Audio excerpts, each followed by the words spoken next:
Bapak, Ibu, Saudara, dan anak-anak sekalian, pertama-tama kami Majelis Jemaat GKMI Kudus mengucapkan selamat hari Minggu dan selamat berbakti dari rumah masing-masing. Berikut jadwal persekutuan dan kebaktian pekan ini yang jemaat ikuti secara daring atau online. Pertama, persekutuan tunas remaja pada Minggu 11 Oktober 2020 pukul 10.30 dengan tema Gerakan Mormon dan Saksi Yehova, pelayanan firman Tuhan oleh Pendeta Moses David Livingstone. Kedua, persekutuan Komisi Anak pada Selasa 13 Oktober 2020 pukul 16 dengan tema God is so good, pelayan firman oleh Pendeta Moses David Livingstone. Ketiga, persekutuan Komisi PI pada Jumat 16 Oktober 2020 pukul 19 dengan tema Tidak Menolak Tapi Merangkul, pelayan firman oleh Pendeta Erik Sudarma. Keempat, persekutuan Komisi Remaja pada Sabtu 17 Oktober 2020 pukul 17 dengan tema Janji yang Menyertai Panggilan, pelayan firman oleh Pendeta Erik Sudarma. Kelima, kebaktian umum pada Minggu 18 Oktober 2020 pukul 9 dengan tema Menghargai Kehadiran Allah oleh Pendeta Timotius Linardi. Yang kedua, aksi sosial HUT Komisi Pemuda. Dalam rangka HUT ke-15 Komisi Pemuda Vox Reformata pada tanggal 8 November 2020, Komisi Pemuda akan mengadakan aksi sosial dengan memberikan donasi ke Yayasan Jalma Sehat, Pusat Rehabilitasi Gangguan Jiwa dan Cacat Mental di Desa Bulung Kulon, Jekulo, Kudus. Terkait hal itu, Komisi Pemuda akan mengadakan penggalangan dana melalui penjualan makanan mulai 11 Oktober 2020 sampai dengan 1 November 2020. Jemaat dapat berpartisipasi untuk membeli makanan atau mendukung dalam dana. Informasi lebih lanjut dapat jemaat simak dalam warta cetak hari ini Minggu 11 Oktober 2020. Demikian warta yang kami sampaikan. Untuk selengkapnya dapat jemaat simak dalam warta tercetak maupun yang dikirim melalui email. Selamat beribadah dan Tuhan memberkati. Allah menghendaki kita untuk setia dan menjaga hati serta pikiran kita agar layak merayakan persekutuan rohani dengannya. Mari kita datang ke hadirat-Nya dengan cinta dan hormat. Kita persembahkan ibadah ini demi kemuliaan-Nya. Wahai umat Tuhan, mari kita bangkit berdiri dan menaikkan pujian Tuhan Sumber Gembira. Tuhan sumber gembira.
kebaktian minggu biasa ini kita laksanakan di dalam nama Bapa, Sang Empunya langit dan bumi, Sang Putra yang telah menggenapi rencana keselamatan Bapa atas kita umatnya, dan Roh Kudus yang senantiasa menolong kita meneladani Sang Putra.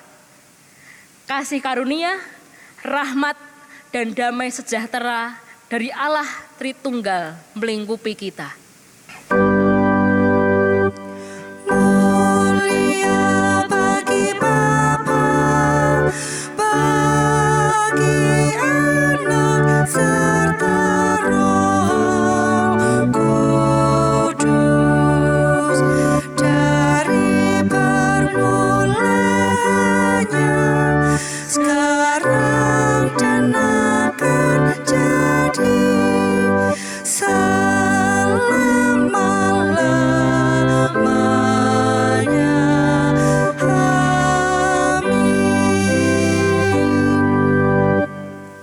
Janganlah kamu menjadi serupa dengan dunia ini, tetapi berubahlah oleh pembaharuan budimu, sehingga kamu dapat membedakan manakah kehendak Allah, apa yang baik, yang berkenan kepada Allah, dan yang sempurna.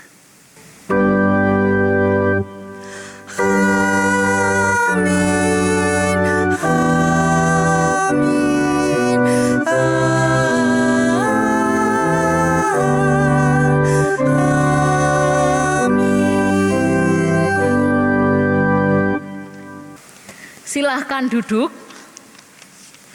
Selamat hari Minggu, Bapak, Ibu, Saudara, dan anak-anak sekalian. Hari ini kita memasuki minggu kedua bulan Oktober. Minggu-minggu selama bulan Oktober ini disebut minggu biasa. Artinya kita dipanggil untuk menyaksikan kisah kasih Tuhan melalui keseharian dan kebiasaan kita setiap hari.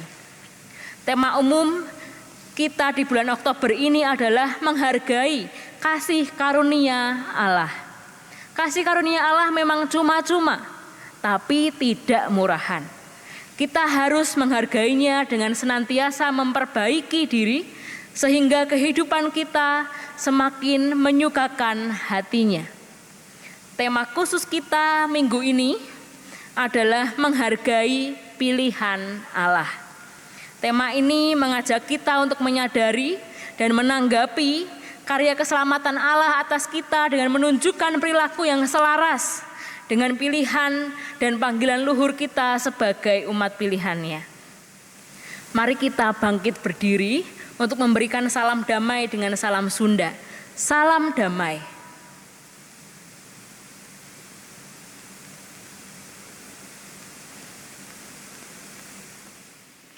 Silahkan duduk. Marilah kita bermazmur bagi Tuhan menurut Mazmur 106 ayat 1 sampai 6 dilanjutkan ayat 19 sampai 23.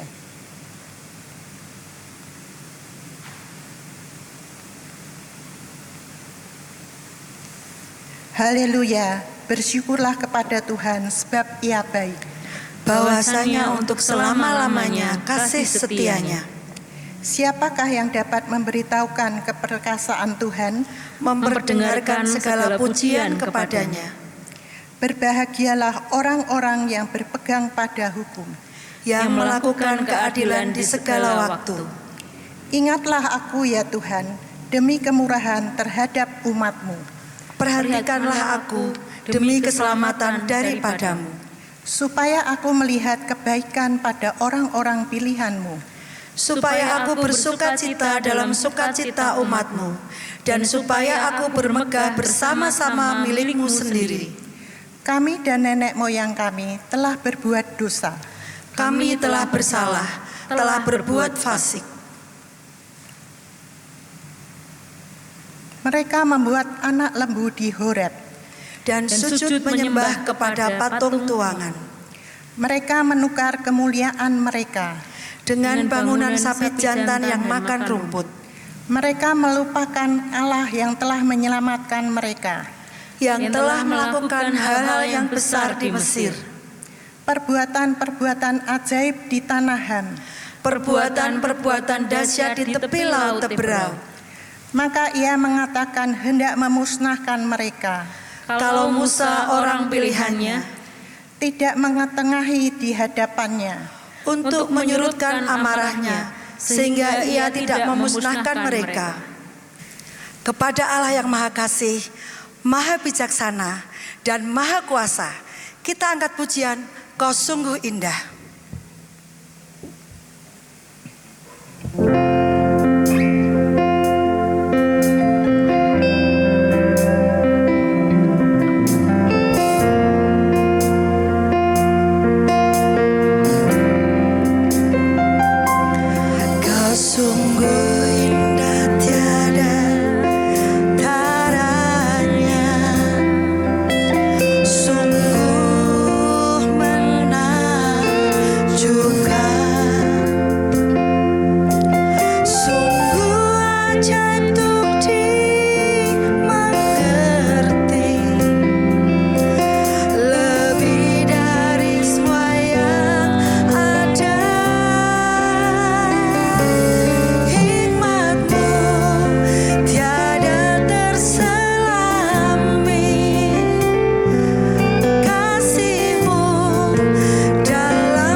Sebagai orang percaya, kita ingin setia kepada Tuhan.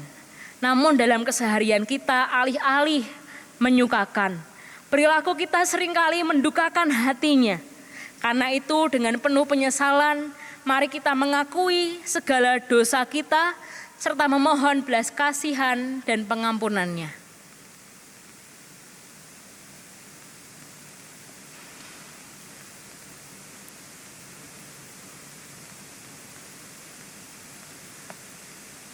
Ya Bapa yang berlimpah kasih dan rahmat, kami datang ke hadirat-Mu mengakui segala dosa dan kesalahan kami. Sudah seharusnya kami meneladani Kristus dan menjalankan amanat-Mu untuk hidup kudus. Namun, alih-alih demikian, kami seringkali mengikuti hawa nafsu dan keakuan kami. Ya Bapa yang berlimpah kasih dan rahmat, kami memohon kiranya Engkau berkenan menyucikan dan membaharui hati kami oleh kuasa Roh Kudus-Mu, sehingga selanjutnya kami dimampukan untuk melakukan kehendak-Mu dalam setiap aspek kehidupan kami. Dalam nama Tuhan Yesus Kristus kami berdoa. Amin. Mari kita bangkit berdiri untuk menerima berita perdamaian. Kolose pasal 1 ayat 22 sampai 23a. Kamu sekarang diperdamaikannya di dalam tubuh jasmani Kristus oleh kematiannya untuk menempatkan kamu kudus dan tak bercela dan tak bercacat di hadapannya. Sebab itu kamu harus bertekun dalam iman, tetap teguh dan tidak bergoncang, dan jangan mau digeser dari pengharapan Injil. Mari kita akan siapkan hati dan pikiran kita untuk menyambut firman Tuhan dengan menaikkan kidung pujian, nyatakan kehendak-Mu.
Silahkan duduk.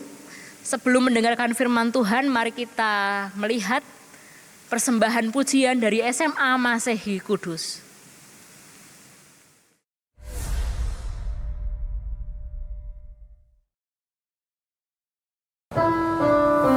Bapak, Ibu, dan saudara sekalian yang dikasihi Tuhan, kami perwakilan dari SMA Masehi Kudus ingin mempersembahkan sebuah pujian yang berjudul Berkat Kemurahan-Mu. Kiranya pujian ini dapat jadi berkat bagi kita semua.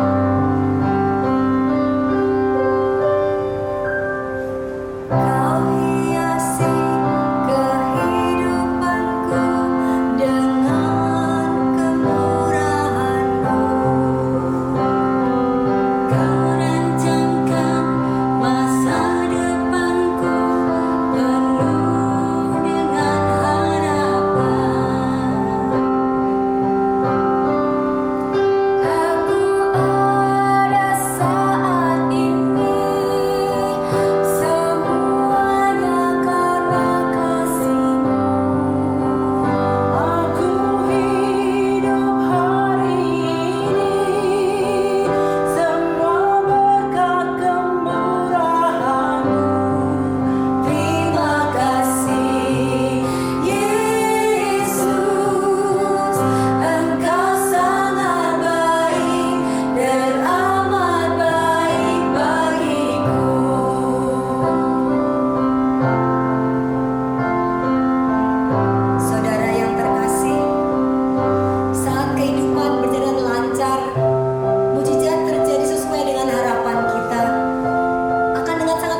Mari kita bersatu dalam doa, memohon hikmat dan pengertian akan firman-Nya.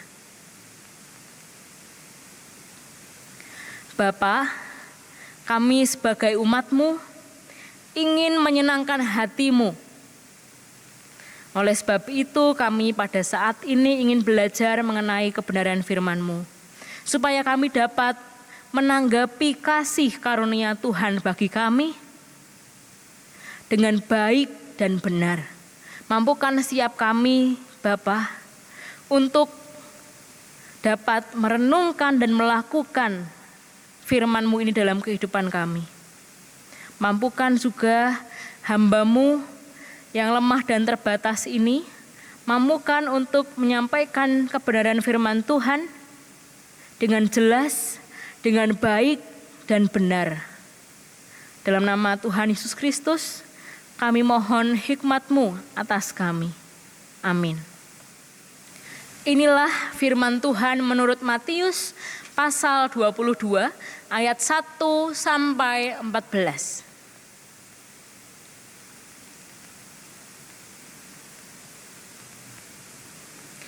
Lalu Yesus berbicara pula dalam perumpamaan kepada mereka, hal kerajaan surga seumpama seorang raja yang mengadakan perjamuan kawin untuk anaknya. Ia menyuruh hamba-hambanya memanggil orang-orang yang telah diundang ke perjamuan kawin itu, tetapi orang-orang itu tidak mau datang. Ia menyuruh pula hamba-hamba lain, pesannya, katakanlah kepada orang-orang yang diundang itu, sesungguhnya hidangan telah kusediakan, lembu-lembu jantan dan ternak piaraanku telah disembelih. Semuanya telah tersedia, datanglah ke perjamuan kawin ini. Tetapi orang-orang yang diundang itu tidak mengindahkannya, ada yang pergi ke ladangnya, ada yang pergi mengurus usahanya, dan yang lain menangkap hamba-hambanya itu, menyiksanya dan membunuhnya. Maka murkalah raja itu, lalu menyuruh pasukannya ke sana untuk membinasakan pembunuh-pembunuh itu dan membakar kota mereka. Sesudah itu ia berkata kepada hamba-hambanya, perjamuan kawin telah tersedia, tetapi orang-orang yang diundang tadi tidak layak untuk itu. Sebab itu pergilah ke persimpangan-persimpangan jalan dan undanglah setiap orang yang kamu jumpai di sana ke perjamuan kawin itu. Maka pergilah hamba-hamba itu dan mereka mengumpulkan semua orang yang dijumpainya di jalan, orang-orang jahat dan orang-orang baik, sehingga penuhlah ruangan perjamuan kawin itu dengan tamu. Ketika raja itu masuk untuk bertemu dengan tamu-tamu itu, ia melihat seorang yang tidak berpakaian pesta.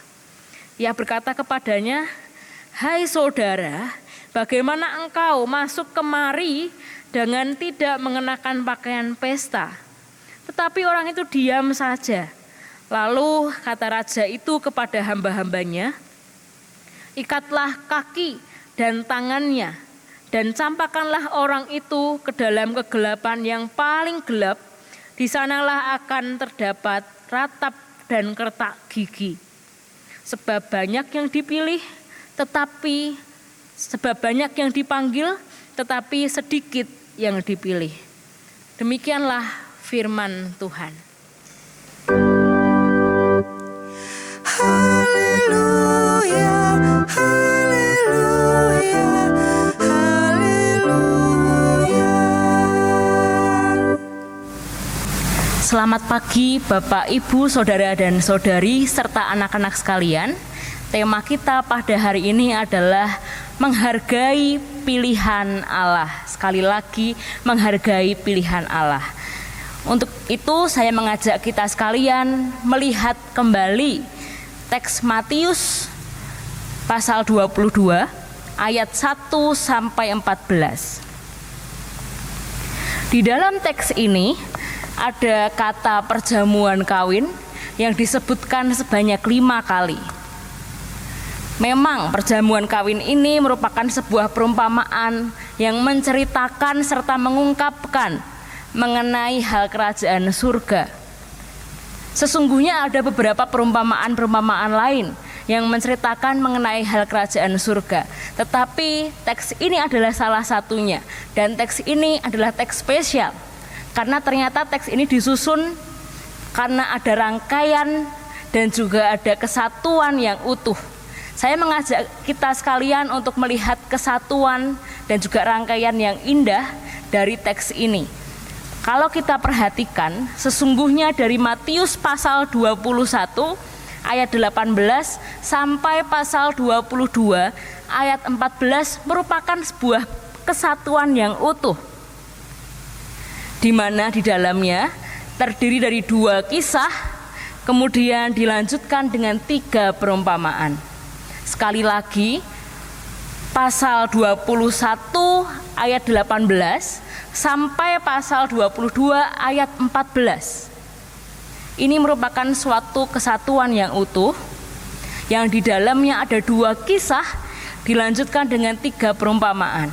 Mari kita coba lihat kisah apa yang di dalamnya dan kemudian perumpamaan apa yang di dalamnya. Ini semua disusun karena ada suatu pesan teologis tertentu yang penting untuk kita renungkan. Kisah pertama, kalau kita perhatikan, kisah pertama adalah kisah Yesus yang saat itu mengutuk pohon ara. Sebenarnya kisah ini menyiratkan sebuah makna yang sangat dalam. Maknanya adalah Allah sesungguhnya menghendaki hidup yang berbuah. Allah sesungguhnya menghendaki hidup yang berbuah. Hidup yang berbuah, apakah itu hidup yang berbuah? Hidup yang berbuah adalah hidup yang sesuai dengan tujuan di mana Allah menyelamatkan mereka. Dalam hal ini berarti sesuai dengan nilai-nilai kerajaan Allah. Sekali lagi, hidup berbuah di sini berarti hidup sesuai dengan tujuan Allah menyelamatkan mereka, yang berarti hidup mereka selayaknya sesuai dengan nilai-nilai kerajaan Allah. Kisah pertama menceritakan tentang hal ini tadi. Allah menghendaki hidup yang berbuah. Lalu bagaimana dengan kisah yang kedua?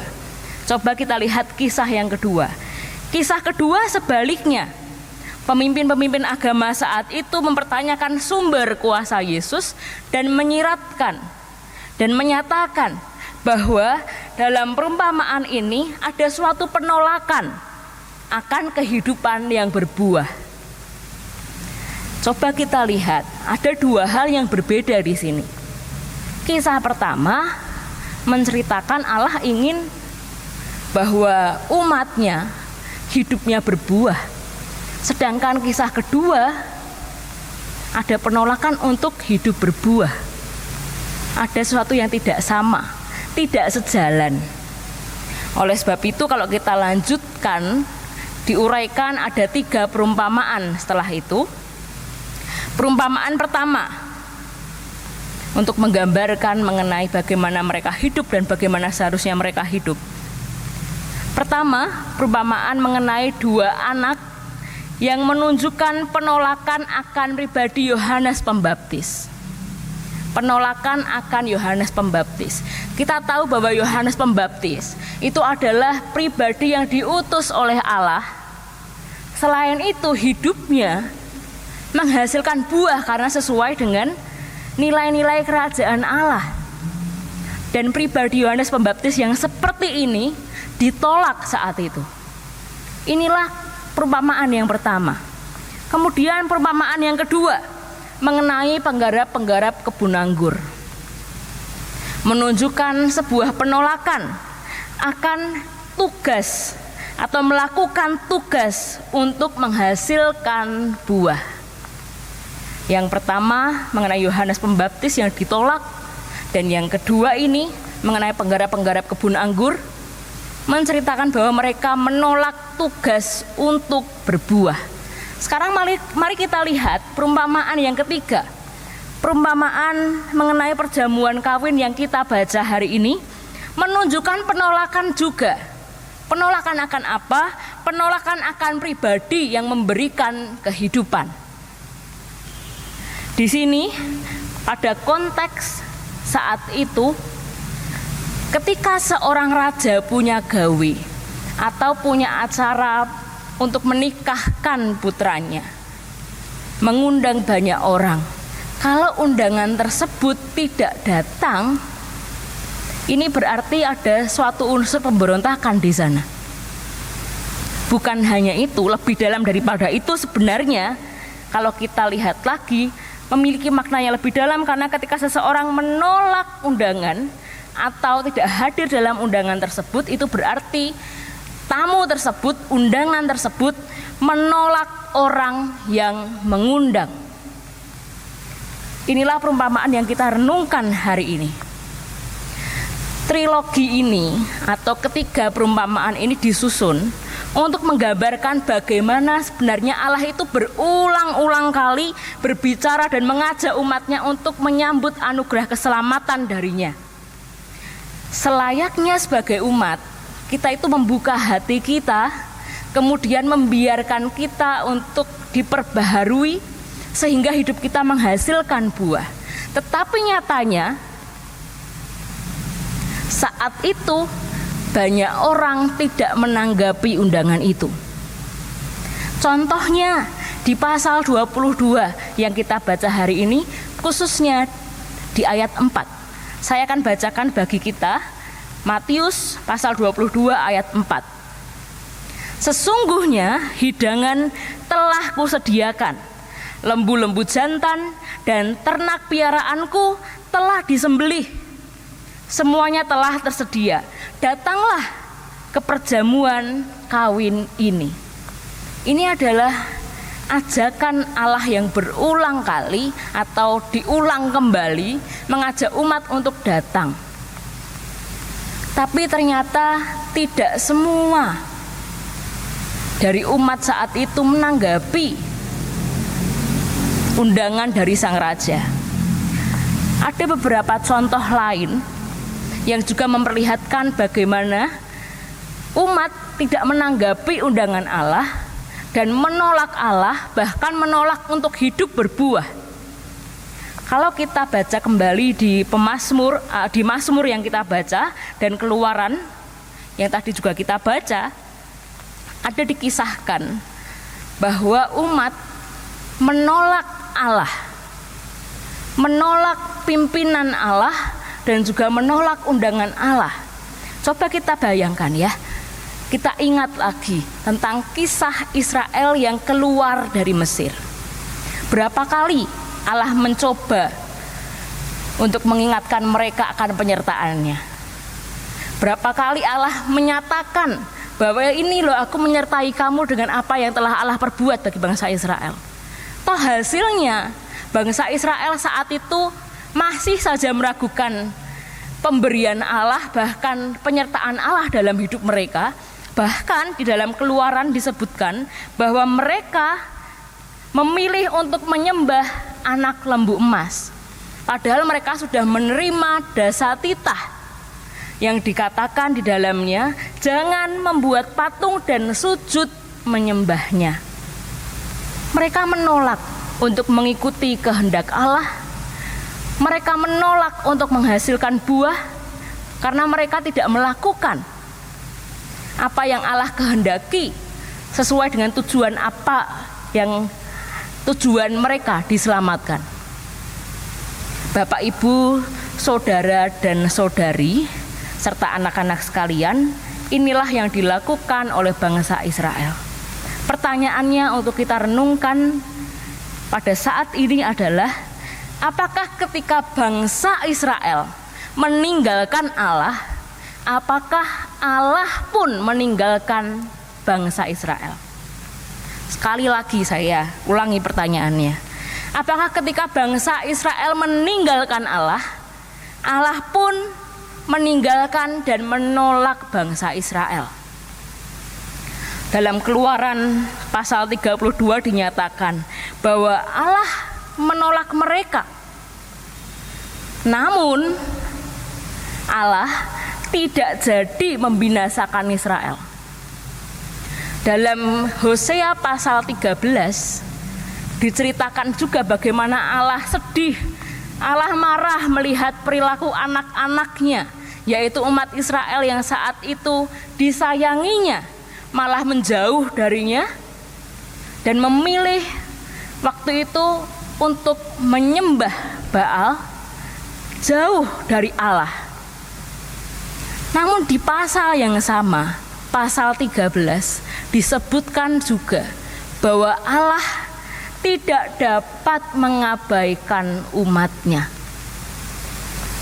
Dalam perjanjian baru, tadi dari perjanjian lama, sekarang perjanjian baru, dari Matius pasal 22 ayat 1 sampai 14 yang kita renungkan hari ini, seolah Allah menolak mereka.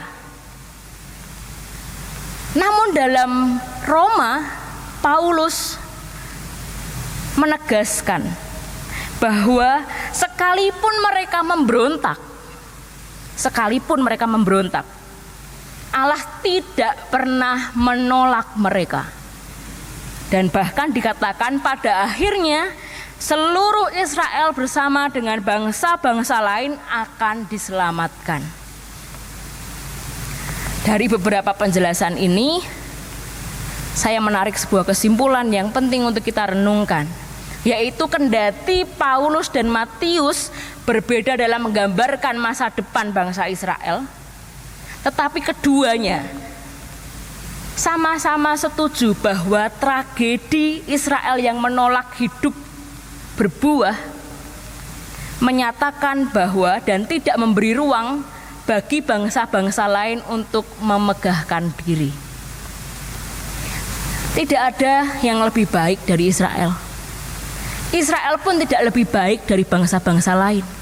Semuanya sama-sama tidak layak di hadapan Allah sebenarnya. Namun hanya karena kasih karunia Allah lah, bangsa Israel, bangsa-bangsa lain dijadikan umatnya dan memiliki relasi yang dekat dengan Allah. Kesimpulan inilah yang membawa kita pada tema kita minggu ini, yaitu menghargai pilihan Allah. Sekali lagi, menghargai pilihan Allah.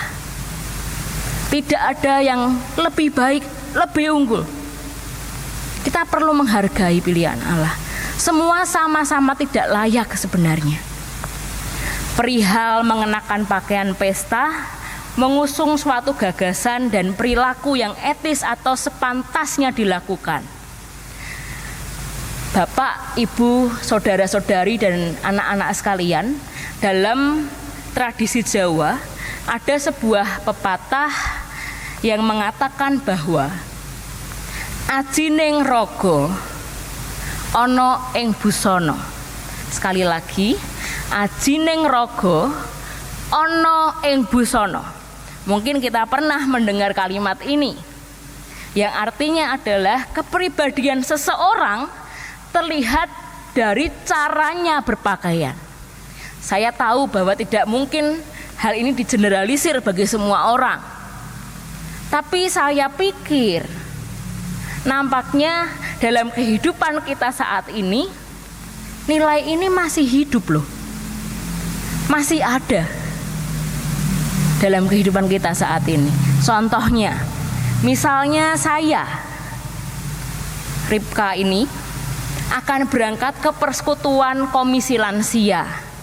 Tapi ketika saya ingin berangkat, saya menggunakan kaos oblong, katok sedengkul atau celana sedengkul. Bayangkan ya.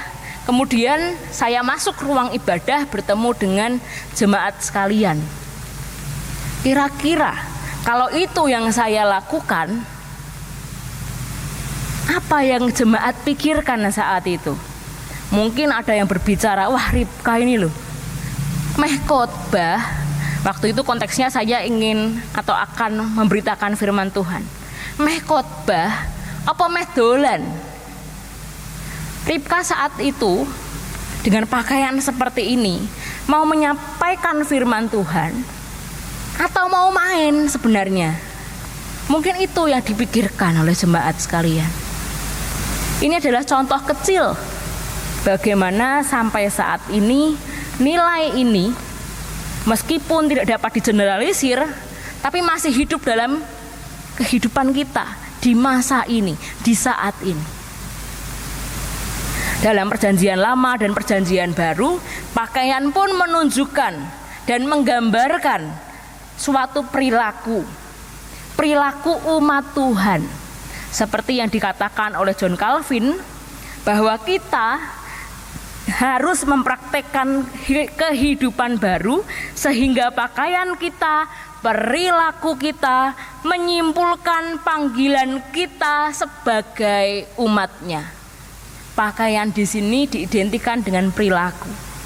Ketika seseorang memakai pakaian yang pantas, itu berarti orang itu pun melakukan sesuatu yang pantas dan selayaknya. Kalau kita mengenakan pakaian yang pantas sebagai umat Tuhan, itu berarti kita melakukan apa yang pantas dan seharusnya kita lakukan sesuai dengan tujuan Allah menyelamatkan kita. Dan saya rasa inilah pesan yang sangat dalam bagi kita. Kita diajak untuk mengenakan pakaian yang layak, untuk masuk ke dalam undangan Sang Raja. Praksisnya disampaikan oleh Paulus dalam Filipi pasal 4, khususnya dalam ayat 8 sampai 9. Saya akan bacakan untuk kita sekalian. Semua yang benar, semua yang mulia, semua yang adil, semua yang suci, semua yang manis, semua yang sedap didengar, semua yang disebut kebajikan dan patut dipuji, pikirkanlah semuanya itu. Dan apa yang telah kamu pelajari, dan apa yang telah kamu terima, dan apa yang telah kamu lihat padaku di sini berarti Paulus, lakukanlah itu. Inilah praksisnya. Inilah yang perlu kita lakukan dalam kehidupan kita sehari-hari. Sehingga apabila saya simpulkan melalui perenungan firman Tuhan saat ini, kita diajak untuk belajar, untuk menghargai pilihan Allah. Seperti tema kita, menghargai pilihan Allah. Tidak ada alasan orang lain, bahkan diri kita sendiri untuk memegahkan diri. Semuanya sama di hadapan Tuhan. Sama-sama tidak layak sesungguhnya. Namun karena kasih dan rahmat Allah, kita dilayakan dan kita diundang ke dalam perjamuan. Dan marilah kita sambut undangan tersebut dengan penuh ucapan syukur dan kesediaan hati kita, membuka hati kita untuk memperbaharui diri kita, menggunakan pakaian yang layak, yang berarti sedia hidup berbuah sesuai dengan bagaimana tujuan Allah menyelamatkan kita. Melakukan apa yang dipesankan Paulus dalam Filipi 4 ayat 8 sampai 9. Semua yang benar, semua yang mulia, semua yang adil, semua yang suci, semua yang manis, semua yang sedap didengar, semua yang disebut kebajikan dan patut dipuji, pikirkanlah semuanya itu. Dan apa yang telah kamu pelajari, dan apa yang telah kamu terima, dan apa yang telah kamu lihat daripadaku, ini maksudnya Paulus, lakukanlah itu. Inilah selayaknya respon kita menyambut undangan Allah. Dan inilah sebenarnya wujud dari menghargai pilihan Allah. Amin.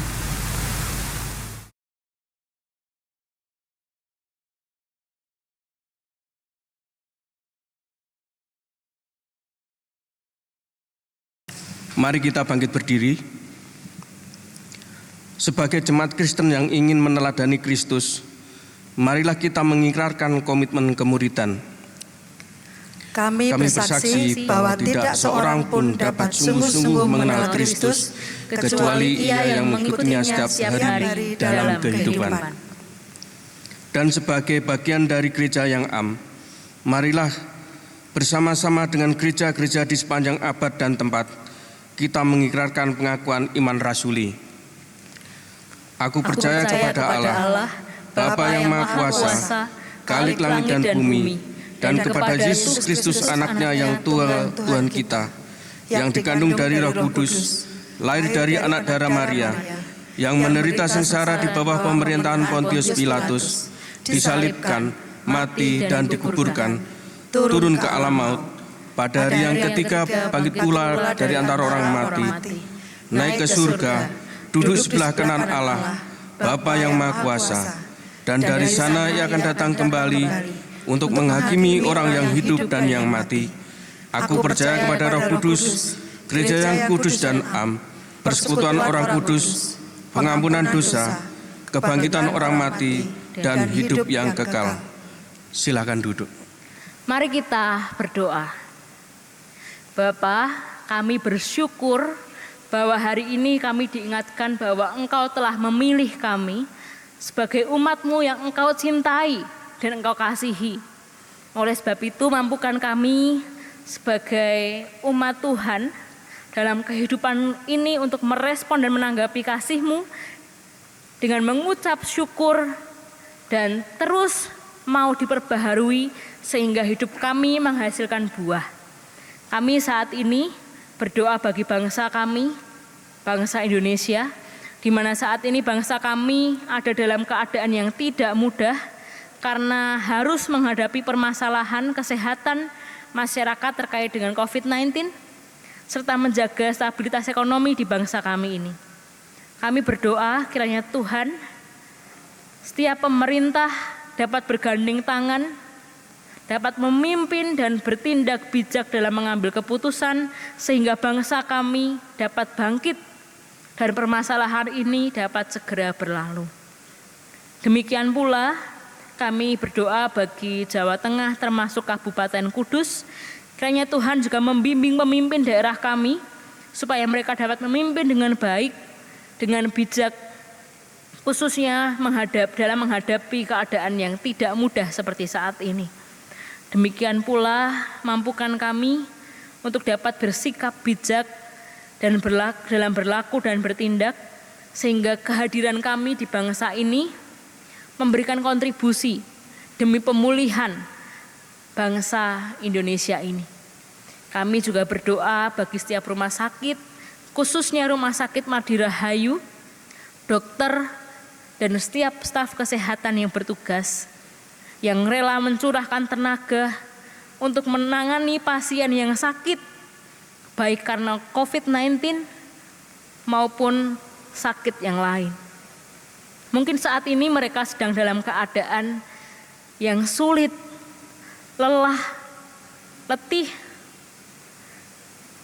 dalam menghadapi keadaan ini.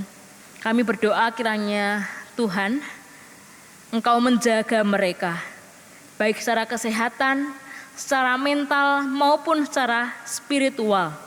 Biarlah Tuhan mendampingi mereka dalam melakukan tugas mulia ini dan membantu mereka dalam melayani dan merawat sesama. Kami juga berdoa untuk jemaat yang saat ini sedang sakit dan lemah tubuh.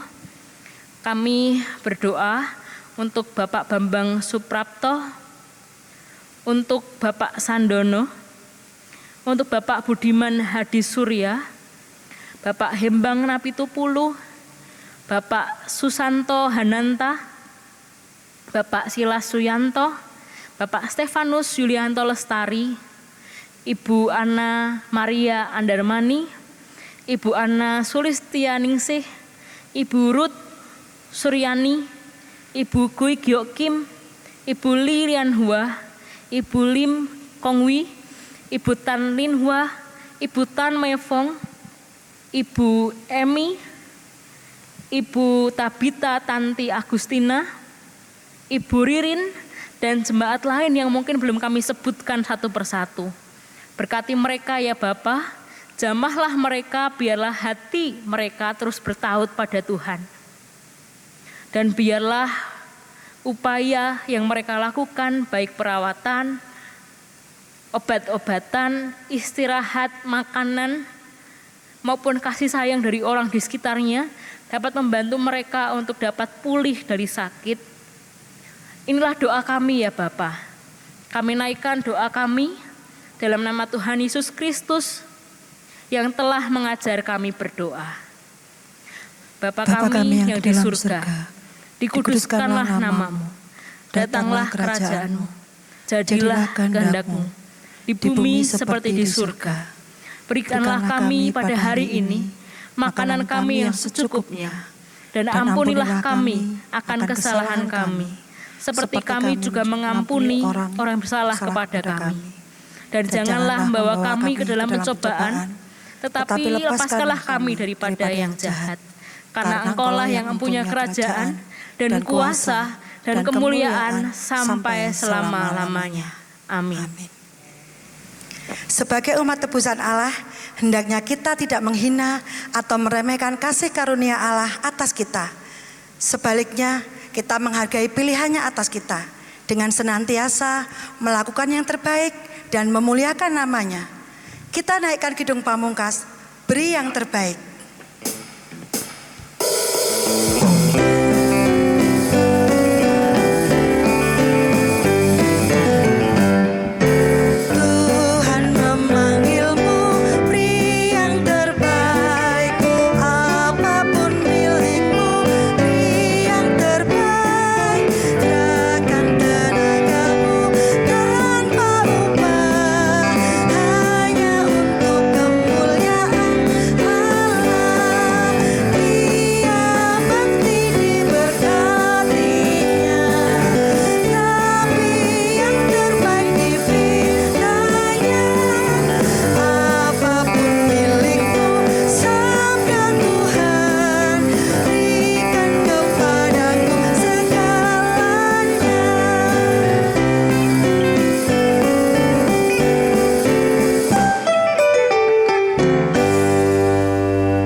Kita bangkit berdiri.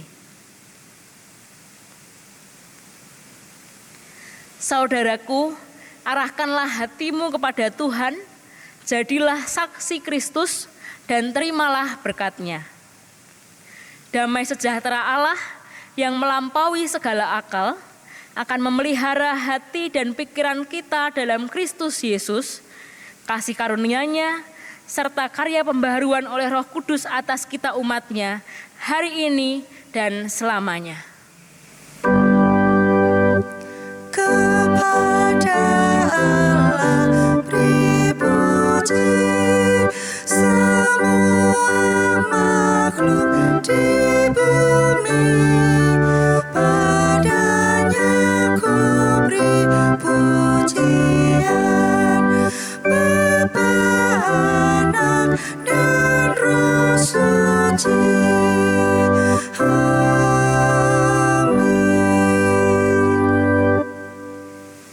Silakan duduk dan mengambil saat teduh sejenak.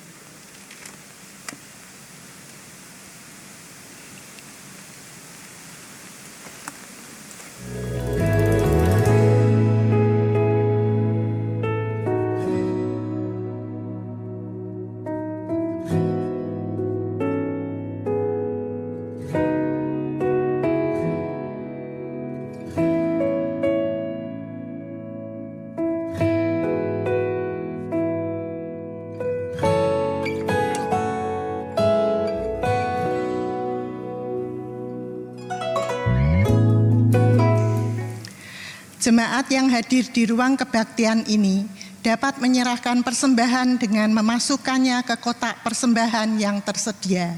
Sedangkan jemaat yang beribadah dari rumah dapat menyerahkannya seperti biasanya.